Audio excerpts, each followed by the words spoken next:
नमस्कार, उपभोक्ता मंच में आपका स्वागत है। प्रदेश में विद्युत प्रबंधन के अविवेकपूर्ण निर्णय और संदिग्ध रवैये से लगभग संपूर्ण विद्युत व्यवस्था ध्वस्त और बदहाल हुई है। 3 वर्षों तक अपने अधिकारियों पर भरोसा कर विद्युत मंत्री A.K. शर्मा का चुप्पी साधे रखना आम आदमी की दुर्दशा की मुख्य वजह मानी जा रही है। प्रदेश सरकार के द्वारा कारपोरेशन के निदेशक वित्त निधि नारंग का सेवा विस्तार, चेयरमैन के संस्तुति के बावजूद इनकार किए जाने के बाद भी जिस ढंग से चेयरमैन आशीष कुमार गोयल के द्वारा निधि नारंग के सेवा विस्तार के लिए दोबारा संस्तुति कर सरकार को भेजा गया है, उससे चेयरमैन की सोच और रवैये को बहुत हद तक समझा जा सकता है। एमडी कारपोरेशन के पद पर पिछले 4.5 वर्ष से पंकज कुमार और 3 वर्ष से पूर्वांचल डिस्कॉम के एमडी शंभू कुमार कार्यरत हैं। इन पदों पर इतने लंबे समय तक रहने का यह शायद रिकॉर्ड होगा।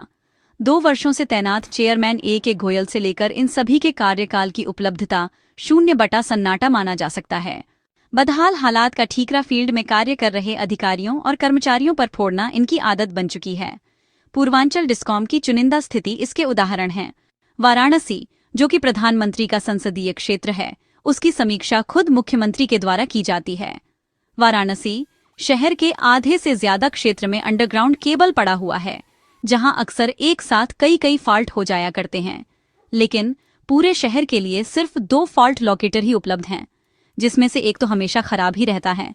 खास बात तो यह है कि सूत्रों से मिली जानकारी के मुताबिक एनुअल मेंटेनेंस कॉन्ट्रैक्ट तक इनका समय से प्रबंधन नहीं हो पाता, जिसके चलते अंडरग्राउंड फॉल्ट आने पर समय से अधिकारी इसका मरम्मत नहीं करवा पाते और क्षेत्रीय जनता हाय तौबा करती रह जाती है।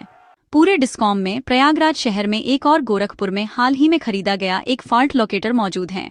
ऐसे में पूर्वांचल की बेबसी और खस्ता विद्युत हालात के लिए आप समझ सकते हैं कि स्थिति कितनी गंभीर है।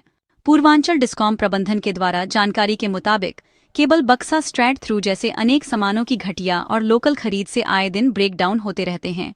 पूर्वांचल डिस्कॉम किसानों के लिए जरूरी 10 और 25 kVA का ट्रांसफार्मर मीटरिंग के लिए सिटी पीटी जैसे तमाम उपकरण की समय से खरीद न कर पाने के चलते मेंटेनेंस में भारी दिक्कतों का सामना करना पड़ता है।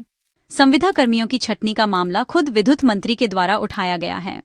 मेंटेनेंस कार्य के लिए पर्याप्त संख्या में कुशल संविदा कर्मियों की कमी होने के बावजूद चेयरमैन के निर्देश पर मेंटेनेंस में लगाए इन्हीं संविदा कर्मियों में से असिस्टेंट बिलिंग के लिए इनकी तैनाती की जाती है, जिससे मेंटेनेंस कार्य प्रभावित होता है।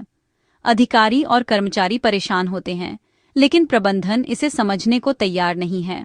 कमलेश कुमार राय की रिपोर्ट उपभोक्ता मंच के लिए।